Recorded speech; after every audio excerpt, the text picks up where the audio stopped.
Recovery Sort Of is a podcast where we discuss recovery topics from the perspective of people living in long-term recovery. This podcast does not intend to represent the views of any particular group, organization, or fellowship.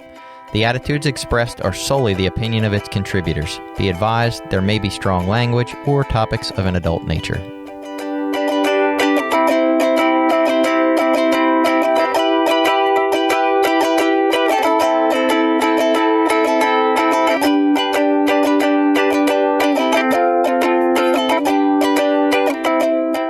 Welcome back. It's Recovery Sort Of. I am Jason, a guy who is not stuck in 1934 or whatever. And I'm Billy. I'm a person in long-term recovery. I'm Jenny. I'm also a person in long-term recovery. And today we have Emily with us. Hi, Emily. Hi, everyone. I'm Emily. I'm also a person in long-term recovery. Thanks so much for having me. I'm so excited to be here. So we're gonna talk about a topic that a listener requested from us, which was the idea of updating the Big Book, which is the foundational literature for Alcoholics Anonymous. Generally, probably on a really professional podcast, somebody would suggest, hey, should we update the language of the Big Book? And then, the hosts would thoroughly investigate and read the Big Book and see the consensus of the AA fellowship and get their opinion on it. And what we did was we got people who have read the Big Book at some point in their life, and we never have. Billy and I have never, ever touched a Big Book. No. I've been to a few AA meetings, but I've never owned or really read. I read sections of it. Is it blue? Is it blue like the basic text? It is blue. Yeah. It's because it wants to be read. Ba-bum. That was a dad joke. Do they say that in AA too?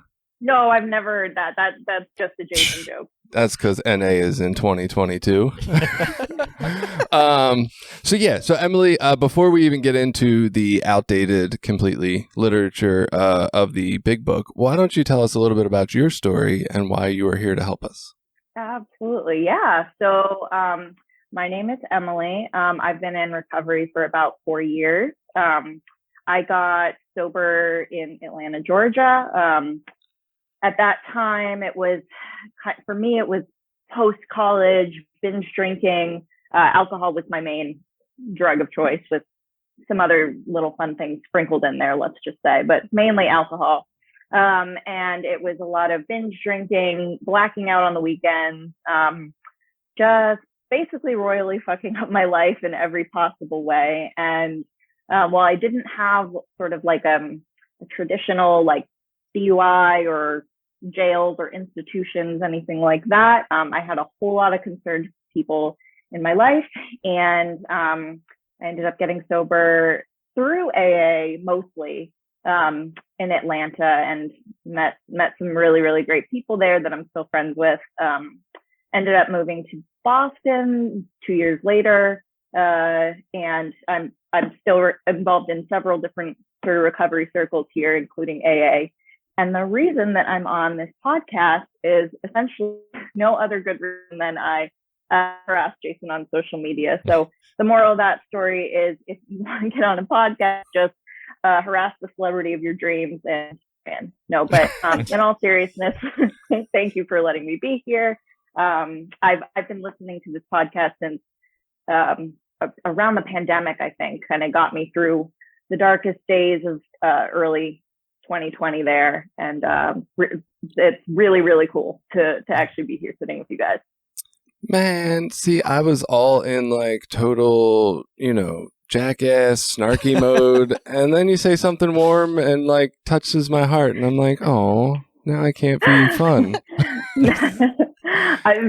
Feel free to bring it, Jason. I can handle it. Now, Emily says harassed, but truthfully, there have been a select few people who do listen and who are interested in the topics and who like the discussion and continue this kind of discussion with me, outside of the podcast realm, just through the social media channels. And I thoroughly enjoy it. So I don't consider it being harassed. I've enjoy any feedback, input, conversation, topic.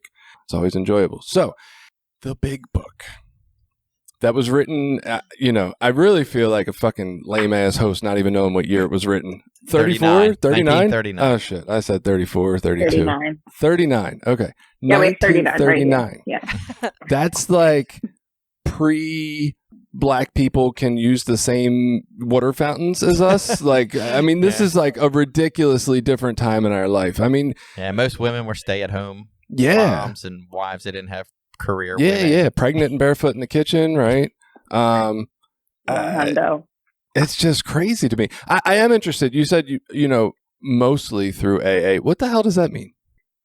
So I guess AA was like the go-to for me. Like when I first got sober, it was like I didn't even really question other options. It was just like, that's what you do. Like if you have an alcohol problem, you go to AA. There's a meeting 10 minutes from my house. Okay, great. I'm going. Like that was basically how I got in. And I will say like most of my early recovery and still recovery today does come from that. But I did explore a little bit. I explored like refuge recovery. I explored different podcasts. I explored sober communities on Instagram. So I had a couple of different recovery circles, and maybe we'll get into this a little bit more. I would say AA was sort of the strongest one that I had. Oh, refuge recovery. Were you one of Noah Levine's special students? Oh, sorry. What? Say it again. I asked if you were one of his special students. There's a reason Recovery Dharma split from Refuge Recovery that I like to joke about. Okay. Yeah. See, I will say I probably went to like 5 meetings tops or something like that, and I liked it a lot. I delved really into like the history of that, so I don't know a whole lot about it, but I trust you. Yeah. You have to be a recovery nerd to know any of this stuff. I don't even know if I know because I'm a nerd. Just Jenny brought up the topic, so I explored it. I was like, hey, this guy likes sex with women. That's cool. I do too. Like, that's awesome. I felt like a kindred spirit. Felt a little bad. I feel like a recovery nerd because I know that. Yeah. That would have been a good joke if I had. It's cool. So good try. Why did you move from the south to the north? I feel like people don't move all that often. Maybe that's just I don't ever move, but like that just seems weird. Yeah, I'm from here. My partner and I moved back, and I went to grad school here, so just kind of. A lot of people say that though. They're like, once I moved to the south, like I have friends who went to the south for college and they just kind of never came back. But I guess I'm weird and I like the 8 months of winter or something. So. Okay. So somebody suggested to us this idea of should the big book be updated, which I mean, I joke about AA sucking all the time just as a joke because, whatever helps people, I don't really give a shit. Join a program. That's great.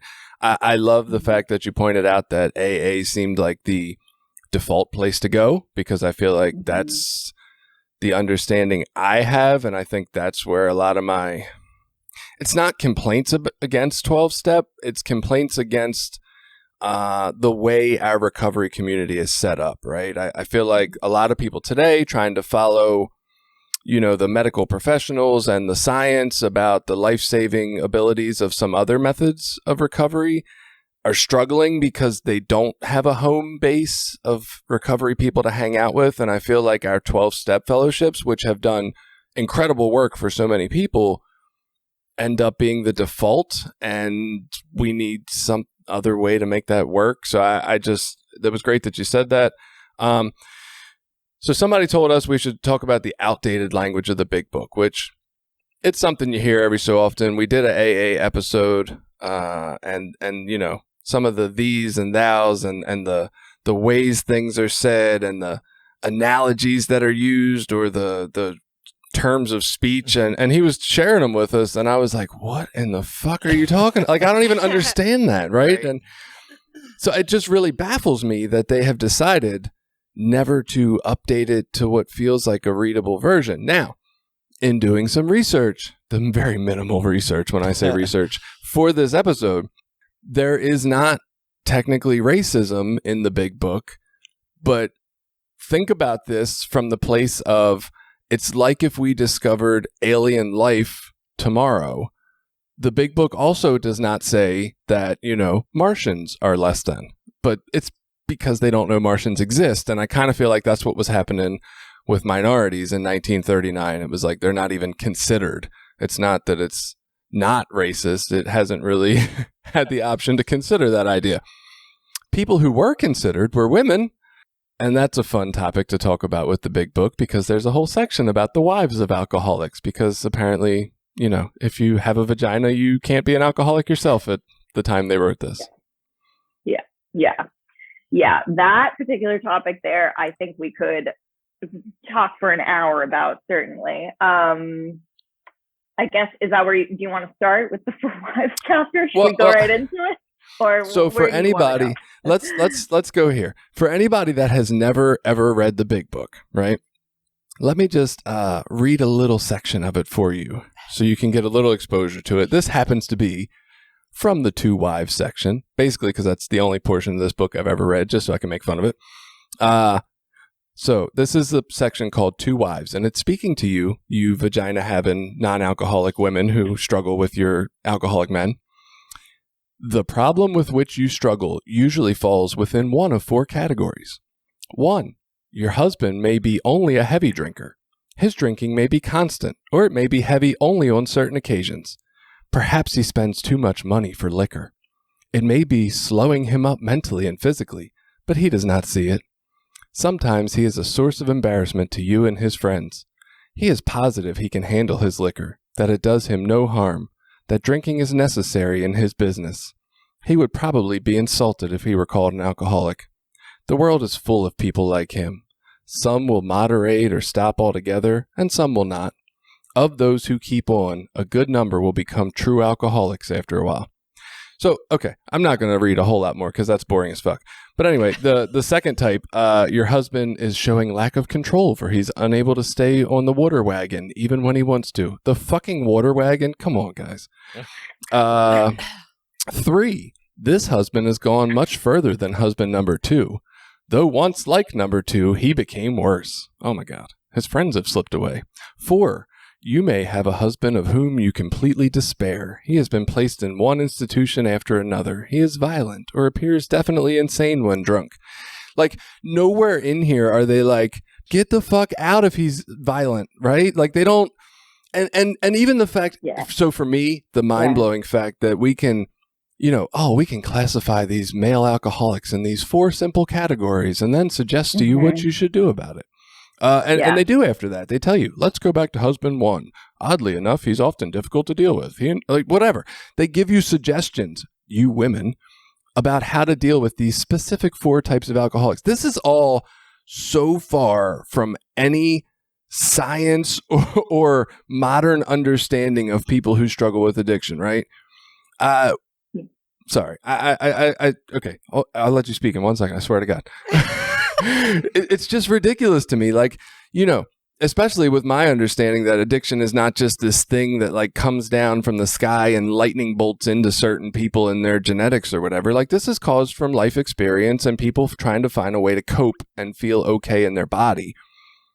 It's a reaction to the way you feel, just like gambling or shopping or anything else that we do in our life to try to feel okay.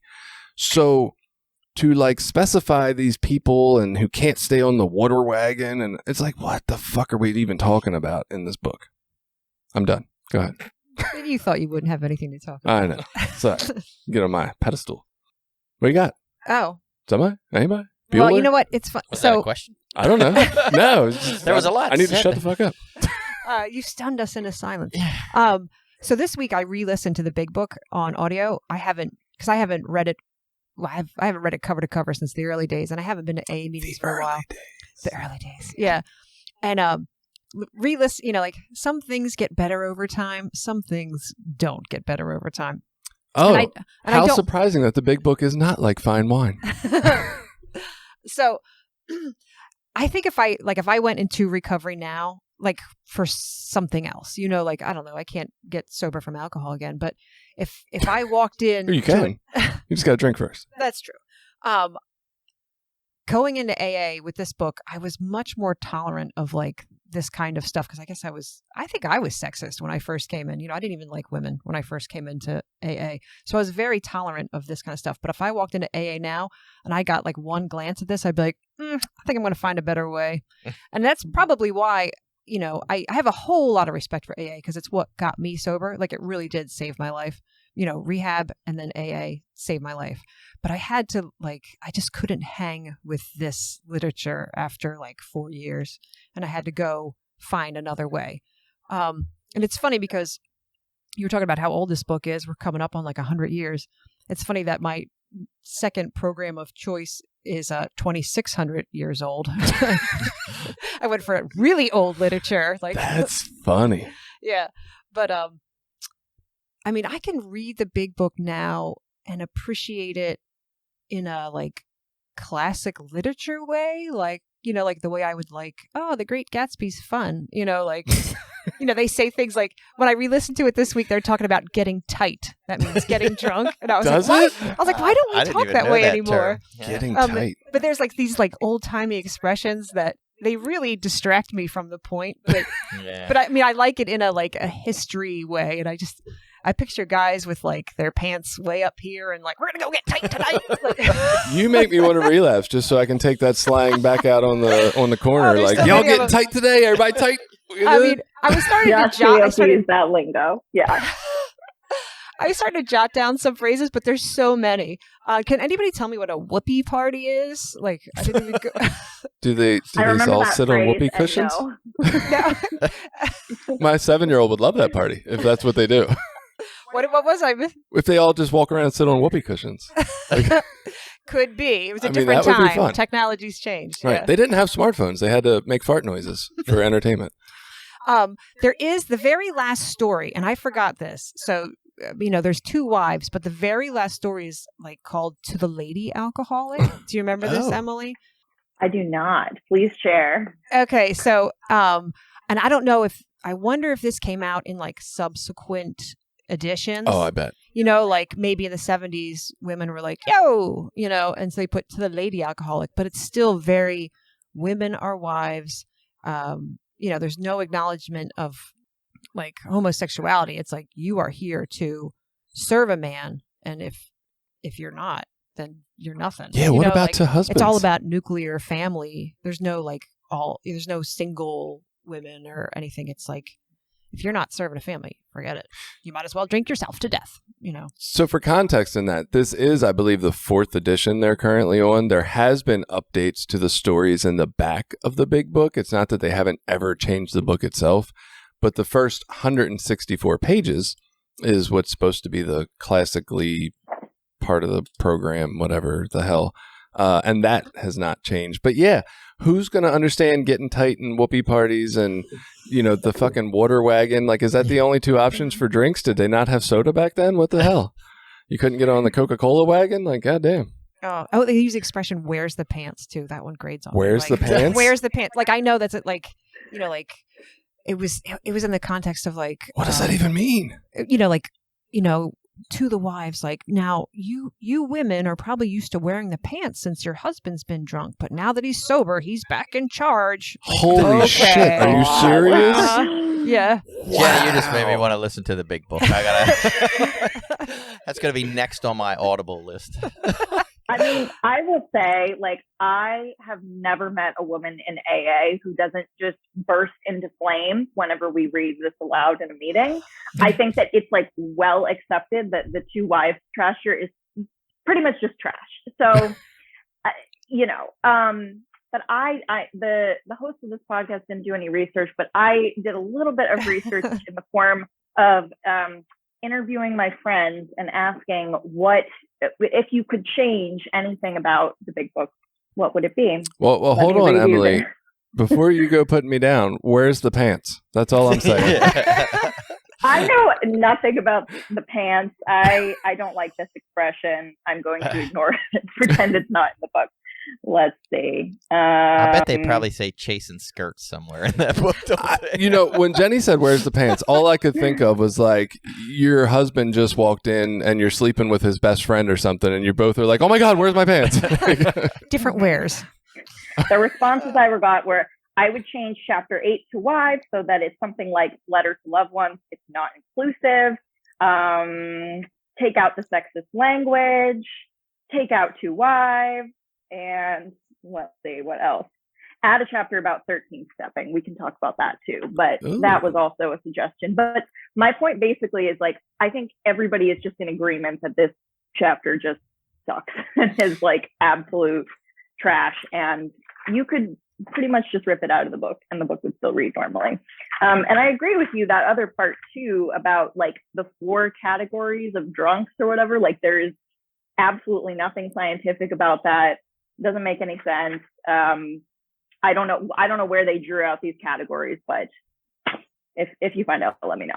So, and I did look a little bit at some of the history of the AA Big Book. I guess it was originally written by Bill Wilson and Dr. Bob and the original 100 members, I guess, of roughly of AA that sort of sent some manuscripts back and forth and came up with this version of the book. I guess the 164 pages. Is that before his mushrooms or not? And I mean, I can see a little bit of like that. There is some historical relevance there. Like they sort of created this program and came up with this brand new idea of how to deal with, at that time, alcoholism. And it was a new thing, and there's a lot of history there. In NA, we've done the opposite. Like we've changed our basic text a bunch of times. We're on like version 6. And what's happened over time is pieces have been taken out so you can go back and read. And you know, at the time they felt like it was good and inclusive, but it changed some of the meaning of some of the things. Our 5th tradition, for example, used to be the only requirement for membership is an honest desire to stop using. Now that's just been changed to a desire to stop using. So your desire to stop using could be, well, my wife's mad at me, so I'm going to maybe stop, you know, versus an honest desire, which has a different, you know, note to it. And you know, things like that, those subtle changes over time, you make one, then you make another one, then you make another one, and all of a sudden you have something different than what you started with. That sounded like you were advocating that honest would be better. I'm not going to say better or worse. It just changes the intention, you know, which once you start changing the intention of something, you know, it's sort of like, so I look historically at like the Bible, like the Christian Bible. Like we know that's been translated into different languages over the thousands of years that it's been around. Some of the meanings have been changed. Some of the you know, the language gets changed around and then it takes on a whole new meaning from what it was originally intended for. Well, I guess my beef with that is more like, how do you measure or judge an honest desire? Right. So like we now have a basis for stigmatizing or belittling certain groups of people and saying, oh, well, your desire is not totally honest. Yeah, right? And I'm not advocating just specifically for that. There's a bunch of other ones too. I mean, that's just one. That, I got you. Well, it makes me think of the true alcoholic, right? Like, what the fuck does that even mean? Like, either you feel like you have a problem with alcohol or you don't. Like, what is a true alcoholic? And are we belittling people for not being true alcoholics? Or are we holding others in higher esteem because they recovered and they were true alcoholics? Or sure, but as we open these programs up to more and more people and try to make them broader and broader to include everyone, maybe that has something to do with the failing success rate. Like maybe that's why we don't succeed as well, because we've now opened it up to people it really wasn't originally intended to help. Like, I don't know. So I mean, really that's all just mental masturbation to think about, but it's like if we change things and make them different from what they were originally intended to, and then say, well, these things don't work or they're not as good as they should be. So maybe AA really does only help old white dudes with red noses and shit. Yeah, maybe. I mean, maybe their success rate would be 100% if they just had the guys from the VFW and the Moose Lodge. Like, I don't know. I mean, you make a point, but it's almost counter to the point we talked about before we started this episode, because the next week's episode, spoiler alert for everybody, is about, you know, holistic or bougie rehab environments. And you know, this idea that like the one thing they do, I think, get right is that they make their program specifically for each person that comes in. Like, I think that makes a lot more fucking sense than just here, everybody eats beans and potatoes every day and you'll all get us the same way. But I almost feel like that's a lacking of the 12-step world if we... Yeah, but maybe if they were obviously as individualized, obviously as selective as they should be, they would go away and other things would fill in their place. It's like by trying to keep them around, we maybe aren't, we aren't letting them die their own natural death. I like that. So one of the things you had just said, Emily, that struck me as maybe a key point to this is that the big book is so fucked up that there is a section called Two Wives that is obviously fucking ridiculous and insane at this point, right? And because of that, we can't even move past that to get to the point of like, well, let's talk about the actual language in the rest of the book and if that makes sense in 2022, which it also does not. But we can't even get there because this fucking book refuses to get rid of a section that is so ridiculous and like clownish that that's going to be everybody's first reaction and where we all want to go. Yeah, that is the first reaction. I think it's like the Two Wives section. Let's get that out first. But I don't know. I mean, I kind of feel two ways about this because I think that like my very first reaction, and I think a lot of people's first reaction to coming into AA and starting to read this text is like, this is BS. Why am I even in this program? Why am I wasting my time reading this book? And does that kind of attitude of we should just throw out the whole thing get in the way of taking the good parts from it? So that's like the first question there. What are the good parts? But I don't remember. What are the good parts of the big book? I think that, I mean, this is going to bleed a little bit into your conversation about sort of just the benefits of AA and doing the steps that you were talking about last week. But I mean, I think that like for me, I'll just speak from my experience. Like I've gone through this several different times with several different sponsors. And I think that every time my brain was kind of like a hammer looking for a nail, which was the sexist language or outdated language or like whoopee parties or just like things that didn't make sense generally. I wasn't getting any of the message, any of, like what the steps were trying to tell me. I was kind of just focusing on that. And I was using it as a way to not work on my recovery at all. So that was a trap that I fell into when I over-criticized this book. At the same time, I think that we have to criticize it because I think that if you're not able to laugh at it, if you're not able to point out what's wrong with it, I don't know, you're also not really being honest with yourself. And so I've found a lot more nuance now in what people think about this book, especially opinions in AA versus just like, it's the Bible, read it, like you'll get sober off this book alone. No, you won't. I really don't believe that. But I do call it my Bible, and I'm not religious at all, but it feels like I'm like, I got to get my Bible out of my book because it's like my little like way at poking at the fact that it's culty. So yeah. Is that language from the Two Wives section? Is it like, if you're looking to get nailed, you need to get your hammer sober? Or is that... No, it could fit right in there. Yeah. Jason doesn't know about page 69 in the big book, do you? Oh, it's about sex. Okay. Yeah. All right. He doesn't know about that. There's one thing the big book got right. Page 69 is about sex, and nothing could make more sense to me. I'm sorry. I can't get past the Two Wives section. Even sitting here, it's like kind of on my screen, and I'm looking at it, and it's like, the first principle of success, you wives, is that you should never be angry. Even though your husband becomes unbearable and you have to leave him temporarily, and you should, if you can, go without rancor. I don't even know what the fuck rancor is. Patience and good temper are most necessary. Our next thought is you should never tell him what he must do about his drinking. If he gets the idea that you are a nag or a killjoy, holy fuck. You fucking nags and killjoys.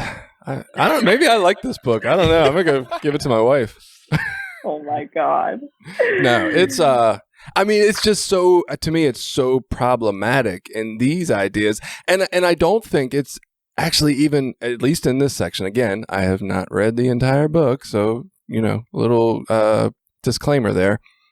I don't think the information in this book is good information, in this section at least. I'm like, some of the things it talks about in this Two Wives, and I don't remember them specifically when I tried to read through it, but they're like, I'm like, you're setting women up to get abused and fucking, with some of your advice or suggestions in here. I don't think this is good shit for 2022 at all.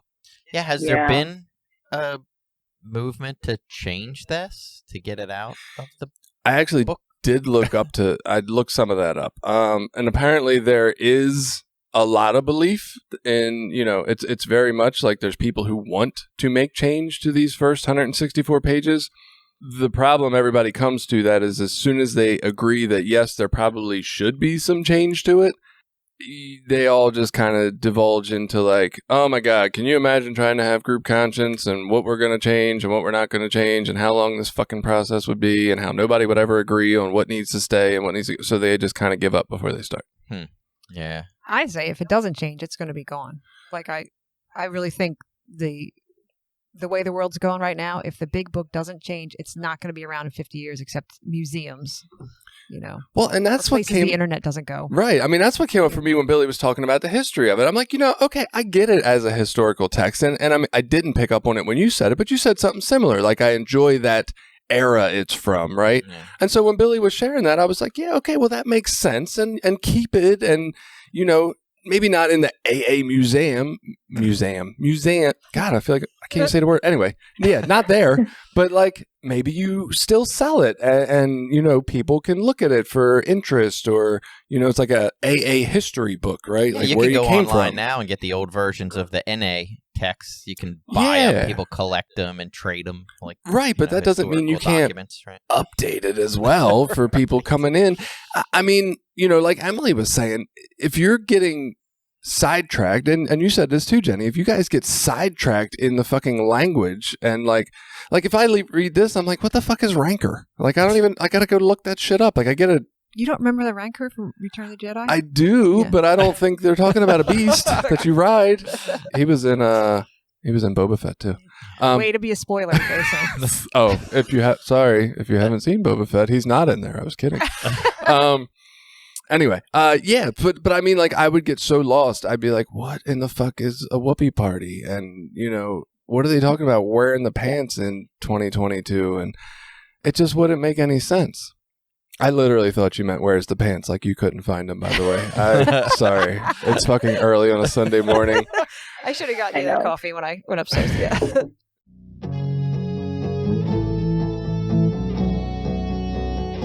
This episode has been brought to you in part by Voices of Hope, Inc., a nonprofit recovery organization made up of people in recovery, family members, and allies. Together, members strive to protect the dignity of those that use drugs and those in recovery by advocating for treatment, harm reduction and support resources, and mentoring. Please visit us at www.voicesofhopemaryland.org and consider donating to our cause.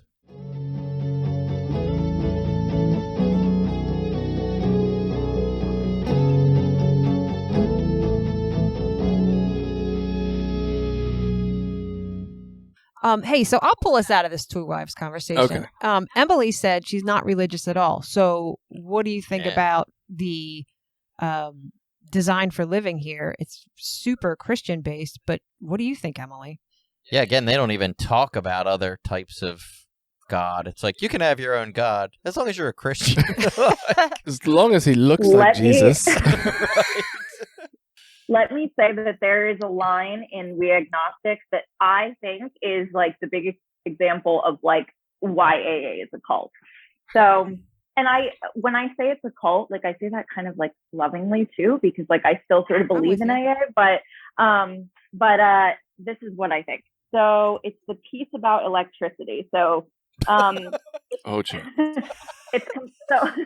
it's comparing our faith in like electricity and like technology and things like that to believing in a higher power. So It says, nevertheless, the 20th century readily accepts theories of all times, provided they are grounded in fact. We have numerous theories, for example, about electricity. Everybody believes them without a murmur of a doubt. Why this ready acceptance? And then let's see. okay, so when, however, the perfectly logical assumption is suggested that underneath the material world and life as we see it, there is an all-powerful, guiding creative intelligence, right there, a perverse streak comes to the surface. So I have always hated this part because you are comparing something that actually does have an explanation, although I probably can't tell you what it is. Scientific reasoning. Yeah. I started laughing before you're finished because I remember, I think at one point it's like electricity. Nobody knows how it works. I'm like, yes, we do. Yes. So like you compare that on this page to believing in a higher power, like that logic just doesn't line up. And that was like the first time I read this, I was probably like 2 or 3 weeks sober, honestly, and was like, all right, this is just a bunch of BS, because no, that is not a good comparison at all. So yeah, the higher power question, I think, is tough. The book leaves it vague, but has like a very Christian, I guess, flavor to it, if you want to call it that. It's kind of been like soaked in it a little bit, actually. So I don't know.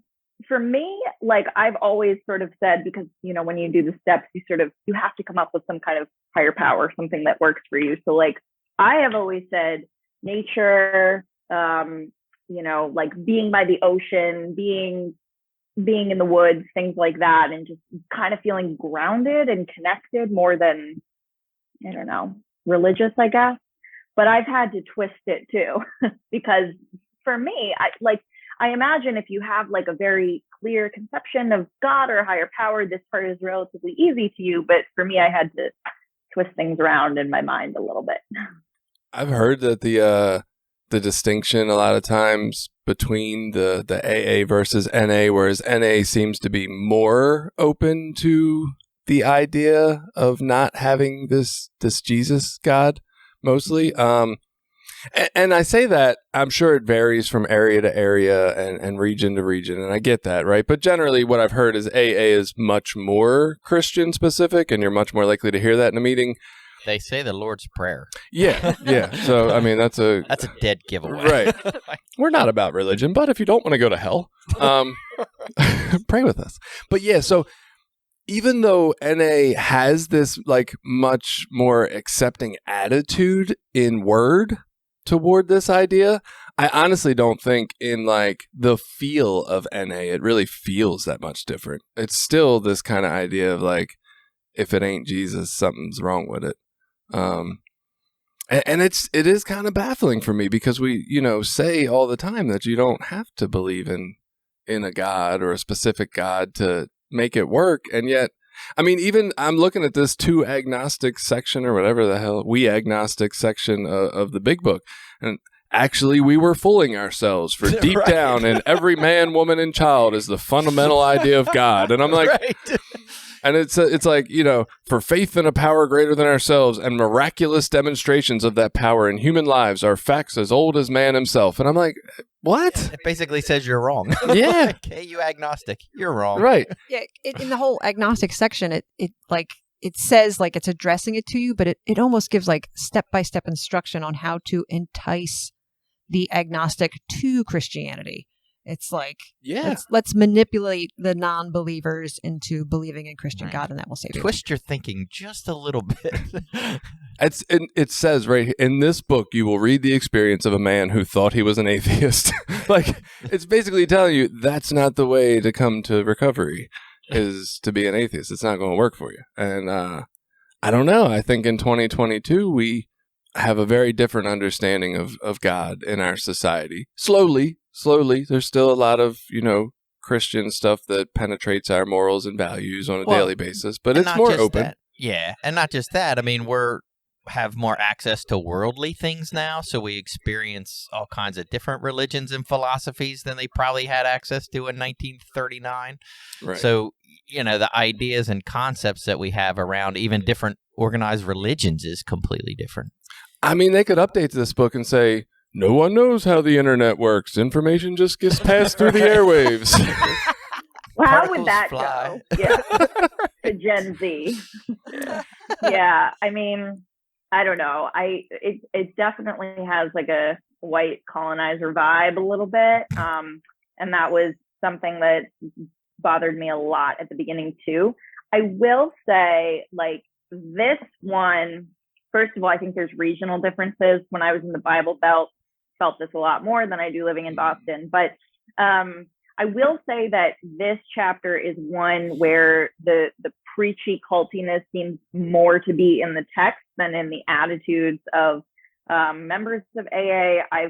I've had sponsors over the years that are like, okay, like, you can make your higher power art, like whatever, you can make it the sky. Like, I really don't care. It doesn't have to be this. And I've met a lot of other agnostics and not atheists, but agnostics in AA, let's say that. So, yeah. You can make your higher power a light bulb or electricity because we don't understand the doorknob that opens up the treatment center, whatever. Yeah. Classic one. Yeah. There's a group around here. There's an atheist AA group, and I never went. So people are taking matters into their own hands. Or they're Absolutely. just angry and bitter and had a coffee pot. But you know what? Like, then maybe that works for them too. Like, if you form like your own little thing over here, it's functioning for you just as well as AA is. So who cares? I'm still waiting to hear these good quotes from the AA literature, like the useful pieces. I don't know. I feel like this is more so in the little bit of exposure of reading a few of these pieces and from talking to people. Lewis, when he was on. Oh, and I do want to mention, since you brought it up, we did an episode a long fucking time ago about whether 12 steps were a cult. And yeah, I do kind of think they're a cult. There's no room for questioning them or second guessing them. And it's like, believe what we say because we believe what we say, regardless of what you think. Or evidence to the contrary. Yeah. Ignore all scientific evidence. This is just what we do. But I get the idea that this is written more as a narrative story, which I find kind of fascinating. Because I feel like the NA main piece of literature, which they call the basic text, I guess, because the big book was already taken, is more like a study guide kind of thing. It's more like if you were to read a self-help book or something like that, it's sort of laid out in like, these are things that can work to help you, and these are practices you might want to try. Whereas I feel like the big book is more like, hey, here's a story about how I did this, and it might work for you as well. And that's weird to me. Yeah, it is a lot of like Bill W. saying how awesome he is. I had because there's Bob, and I got lost for a minute, but yeah, it is kind of a lot of him like, this is how awesome I am. Like, he must have had this really great ego. And it's funny, I've thought about like the big book is kind of like Refuge Recovery, and it's a more personalized tale, and it has the stories in the back. And then Recovery Dharma is more like a study guide, no stories in the back. Emily, what do you think about the stories in the back? Useful, not useful? To be honest, I haven't, I read some at the beginning. I haven't read a whole lot lately because I feel a lot more benefit like listening to somebody's personal story in a meeting or something like that. But sure, yeah, I think if like somebody's opening this book for the first time, maybe I would say read the stories in the back first before you get into like all the crazy lingo. Yeah, that's a good way to approach it. Yeah. That's how I felt about the stories in the back of the basic text, because even though it's more of a study guide, it does have stories in the back. Oh, okay, I didn't know that. And when I first came into recovery, I remember like sitting on the toilet with nothing to do. We didn't have phones back then. And so I was just like flipping through, and I read a couple stories, and I was like, oh, I can relate to these. It's so nice. But yeah, I never read them all. You don't need to read it, yeah. I never read them all, and I definitely at some point thought, this is dumb. I can go to a meeting and hear somebody say this. Like, I don't need to read. Yeah, it's so frozen in time. Like, the stories need to be more fluid. I guess that's maybe where the grapevine comes in. Like, you can have more modern tales. Right. I definitely think when I read, and they've been updated since then. I don't know which ones they kept and got rid of. But in the NA basic text, when I read those stories, they were like well before my time. They were like biker people who were doing talking about doing quaaludes. Quaaludes and what's the embalming fluid shit? Oh, I never messed with that. It was Formaldehyde? God. Yeah, but what's it? God damn, I feel like such a terrible drug addict right now. I can't even think of the fucking names of We weren't drugs. using drugs in the Practice. 60s The green, and 70s. greeners or whatever, the green stuff. Yeah, smoking green. Anyway, and I was like, I can't relate to any of that. And then somebody else was writing about like the only NA meeting in the world because they were the person who was going to the first NA meeting. I'm like, I couldn't relate to the stuff, but just the feeling was okay. I wonder if we updated the big book, like the four of us, would we change it from just alcoholics to include drug addicts? Or if the big book is updated, miraculously, should it include addicts? That's a really good question. It made me think of when Emily was saying that she had, a few little other things on the side along with her alcoholism. Yeah. I was like, I wonder if she's allowed to share about that. Well, it amazes me. I mean, we did our episode with Lewis about that specifically, and I've talked to some other people since that come out of a treatment center, have problems with addiction, and go to AA, and that baffles me. I don't understand that at all. But I mean... I get it, buddy. We're on the same page on that one. Like, why would you go to a program that just talks about one drug when you have a problem with other ones? But, people seem to like it, and it works. You literally shot heroin. In talking to Lewis, like, there seemed to be a little bit of conflict within the fellowship itself about that, like whether it should or shouldn't be doing that. I think that's super interesting. I've definitely met a lot of people over the years whose primary drug of choice was not alcohol, and yet they're in AA and they're like, I just like it so much better. I like the people here better. I don't know what to say. And so like when they share, it's not like you're not allowed to talk about other drugs, but like you just want to keep everything kind of vague, like my other drug of choice. Actually, when people are sharing stories, like they will say like, I do struggle with things besides alcohol, but like this is an AA meeting, so I'm just going to say like my drug of choice or my substance of choice. And I don't really have an opinion on that. I think you should be able to say whatever you want. And if somebody gets triggered by that they can take that up with their sponsor. But like, I think you should be able to say whatever, so. You got to talk the way the cult makes you. Well, I mean, and for me, and this is just as a drug addict thinking this way, like it had more to do with, I can say that I'm sober and not drink alcohol, but I can go smoke weed or do something else and I'm still sober. I'm still haven't picked up alcohol, but people I'm definitely did smoking that weed every day. Yeah. Like that's different, Yeah. How many people have you met in your travels that only drank alcohol and never, ever, ever took a pill or anything else? My current sponsor, she's been sober for 30 something years. She's 90. Really, really. Sorry. She got sober really young, and she's like, I was just never interested in anything else. I was like, did you smoke cigarettes? And she was like, no.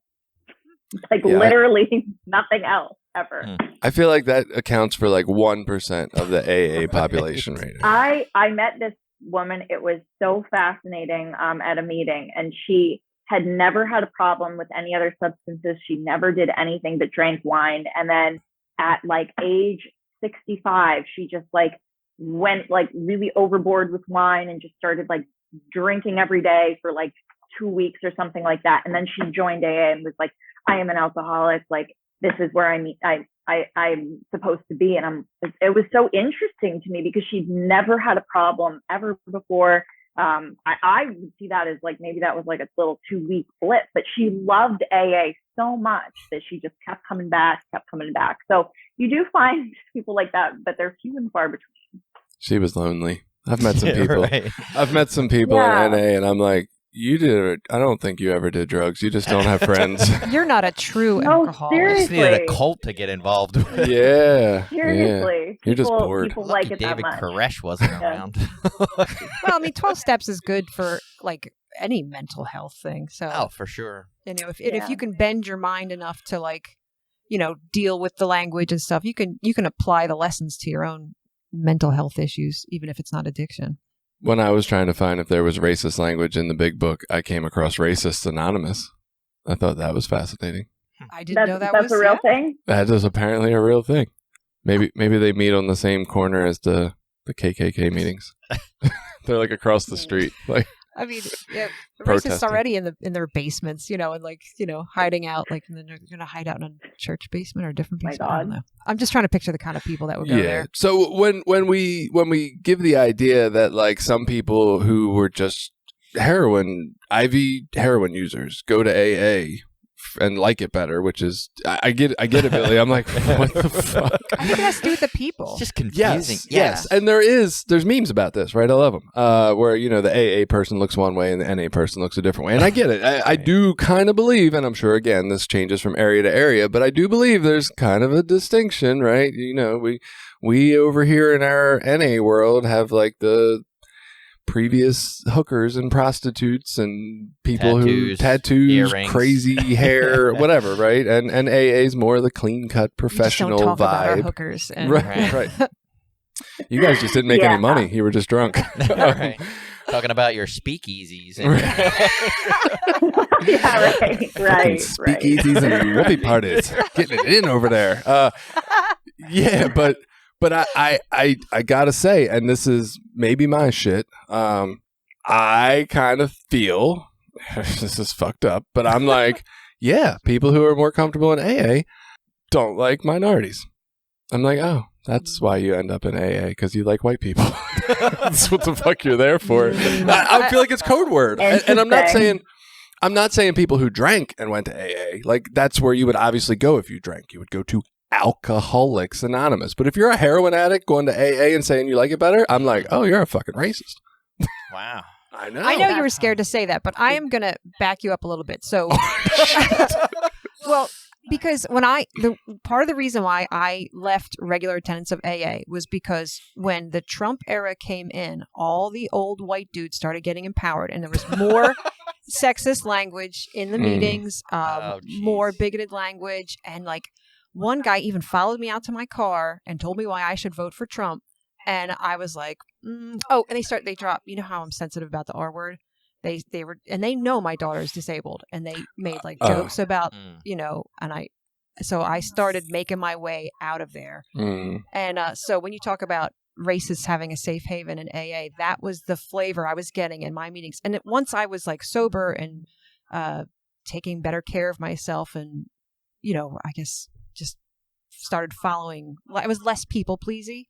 I was like, you know what? I don't have to hang out with you guys anymore. And that's why I left regular attendance of AA.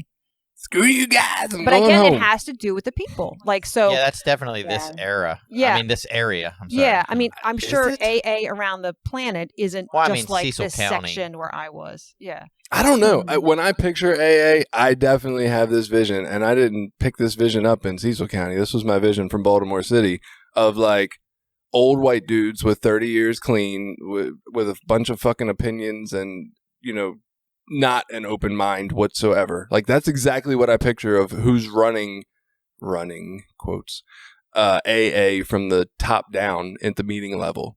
Is these people are like the senior mentors of AA. And But I would think if you went to a university town and went to an AA meeting with a bunch of old white dude academics that were more liberal minded, they would still be a bunch of old white dudes. They would just have different opinions. Fuck, it sounds like a road trip, Billy. I want to test that theory out. Well, Newark is only 10 know, minutes away. I We could go to an know. AA meeting in Newark. I was gonna say I don't think I go to any meetings with old white dudes. I have in the past. Like I used to love clubhouses. Clubhouses were like my jam at the beginning, but now it's just like young people and women's meetings. So yes, like that side of it exists, but there's also so much outside of that image too. But I get what you're saying. So going back to this question about if they were to update the big book, should it include language about other endeavors in substance use? Would they have to change the name? I feel like it would be fucking stupid to be Alcoholics Anonymous and then talk about all substances in your literature. That's just me because I'm very black and white and I'm probably that old white dude. Well, sometimes acronyms have been like updated, like, all right, so the Associated of Retarded Citizens, they changed it to the ARC. They didn't, because of the updated language. So maybe it could just be AA, and like the YMCA doesn't go by Young Men's Christian. Academy. Well, Yeah, my so- wife makes Yeah, a so they just joke. call it YMCA now, or the Y. They Right. updated it to like reflect the modern. That's true. That's a good Yeah. But point. my wife makes a joke all the time, like they would have called NA Addicts Anonymous, but the letters are already taken, so you could just Right. call it Yeah. Addicts Anonymous. Like, There you go. Yeah, Good answer. yeah. There's something really interesting about like alcoholic is not a medical term. It's not a term in the DSM. It's alcohol use disorder. But like I think like there's a lot of people in AA that like love using this term alcoholic because it's like there's this like badge of honor kind of like I'm an alcoholic. I get to say that I am. So I think people really like that term. I think like people would miss it. Be more inclusive, like 100%. Addicts and Alcoholics Anonymous, AAA, AAA, sure. well, and it's almost like the differences of the fellowship. Like when you say you're an addict in Narcotics Anonymous, like that has a certain connotation or a certain, image behind it. Like, Right. whereas if you say you're an alcoholic, that seems to be a step above. Like that's a step up. The tears. Right. Not crying tears. The other, classes, whatever, subdivisions. So there is actually, and I found this while I was doing my minimal research, there is somebody from AA who wrote like a modern language version of this. I don't know what year it was, so it might not be that modern anymore, right? But apparently they updated some of the lingo and everything, and it's like the easy to read big book or something. And I thought that was interesting. One, that it exists as a thing, but two, that somebody from AA decided they were going to make money off of this, which was fascinating to me that they didn't get sued or. Wow. I don't know. Yeah, you would think they would Yeah, there's still time. go after copyright. Yeah. I wonder if they're having meetings with it. Like, I wonder if there's like places around the country having meetings with that book. I don't know. So I ran into an argument online about whether you actually only are allowed to use conference-approved literature in our meetings or not, like whether that's actually a rule or not. And that was kind of an interesting read that I probably could have spent better time researching this, but I ended up reading that for an hour instead because I was just interested by it. So if they were to update it, obviously, okay, the agnostic section doesn't seem to really fit what we're trying to say as the message of 12-step. The two wives section obviously has to go.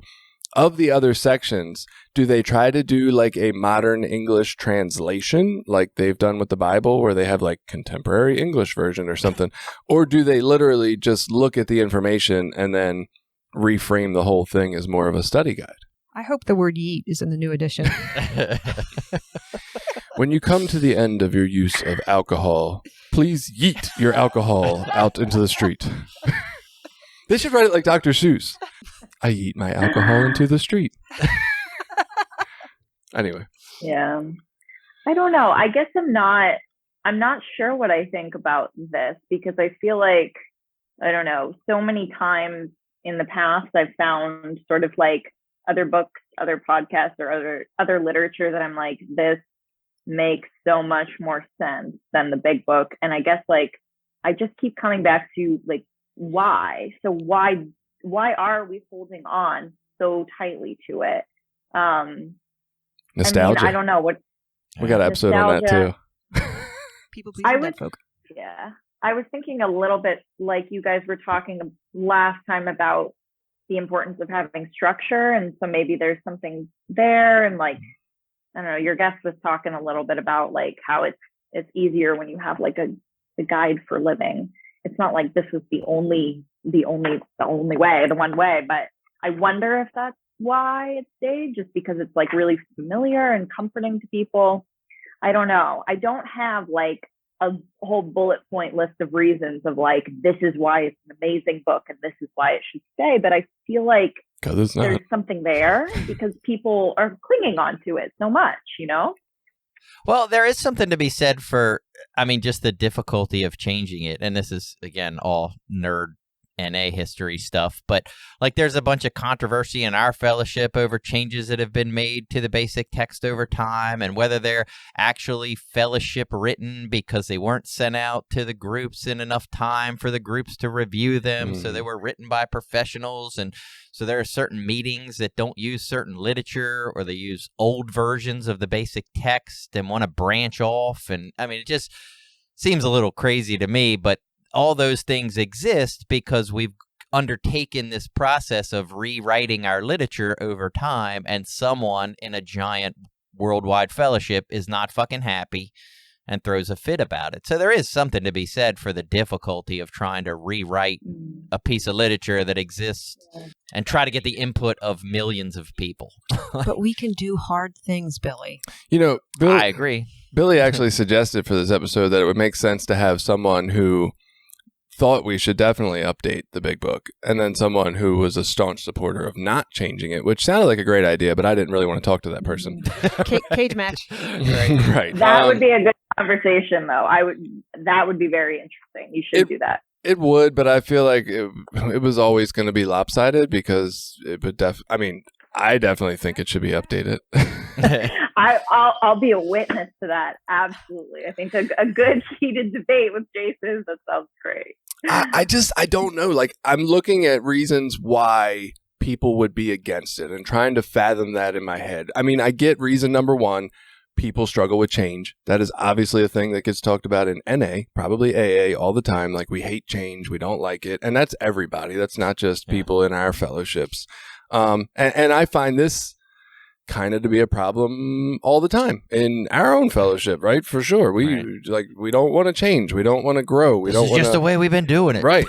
We do it this way because it works this way. Well, maybe it works better another motherfucking way, guy. Come on, relax. But I would say too, like the only thing I can come to is just this idea of like, it's worked since the beginning. It's ain't broke, don't fix it. Like, there's no need to, nostalgia, holding on to it for, like, I don't think anybody would literally come on here and argue that they think it would not be more helpful to have some other version of this written, right? And honestly, the more we talk about it, I don't think that is an updated version of this big book. I think that's a whole new fucking book. Because I don't think updating this is really going to be that helpful. I think the reason you don't have bullet points about all the good parts of it is because they don't fucking exist.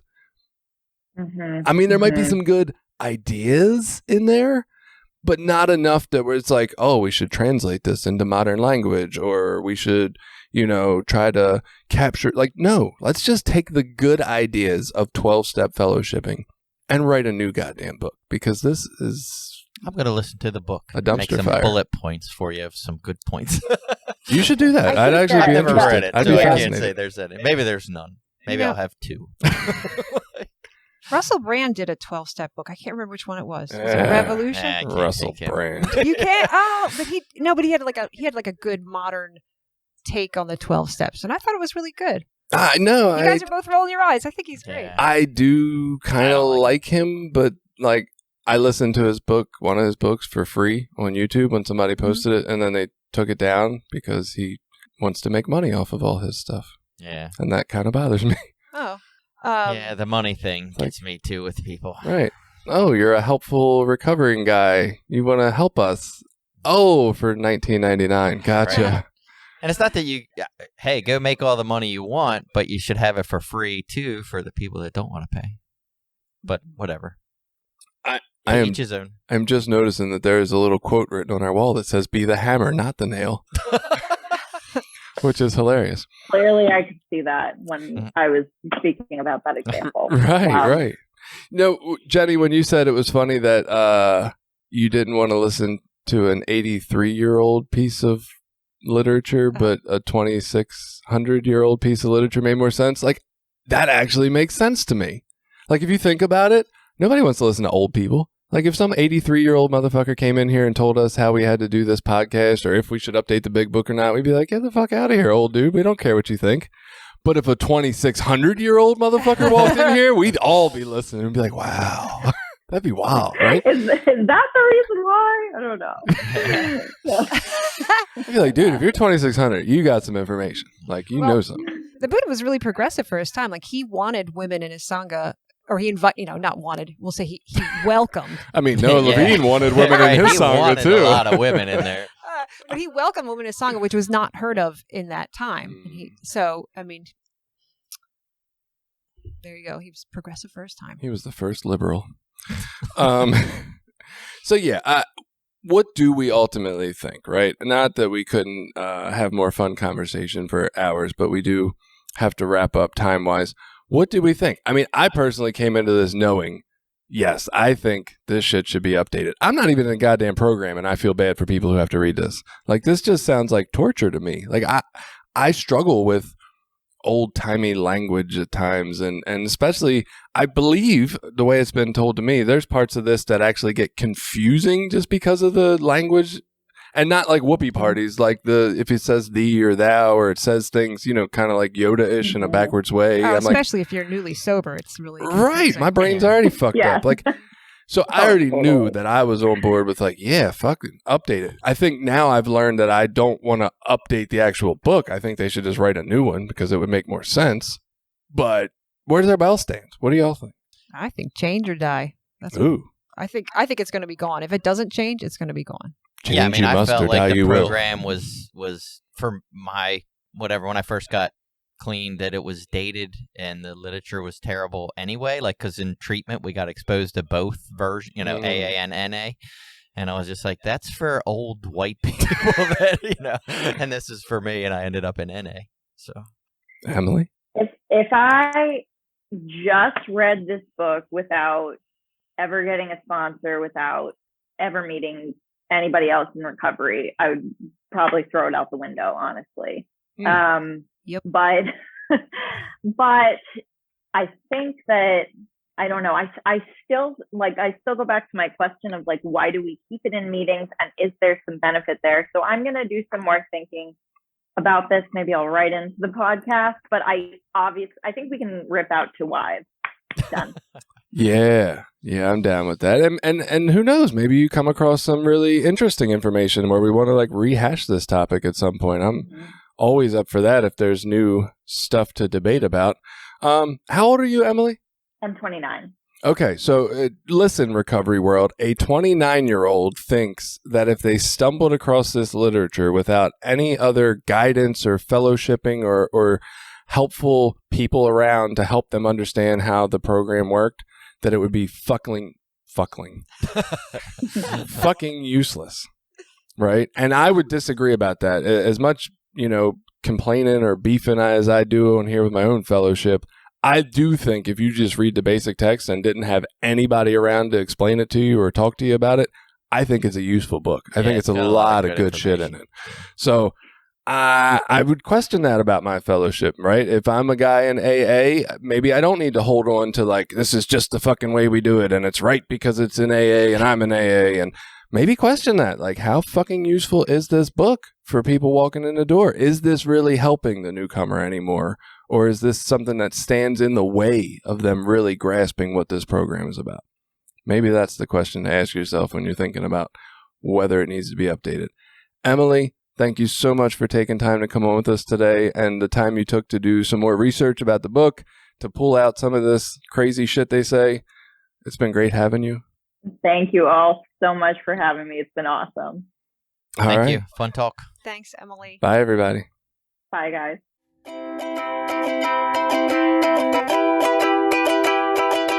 Did you like this episode?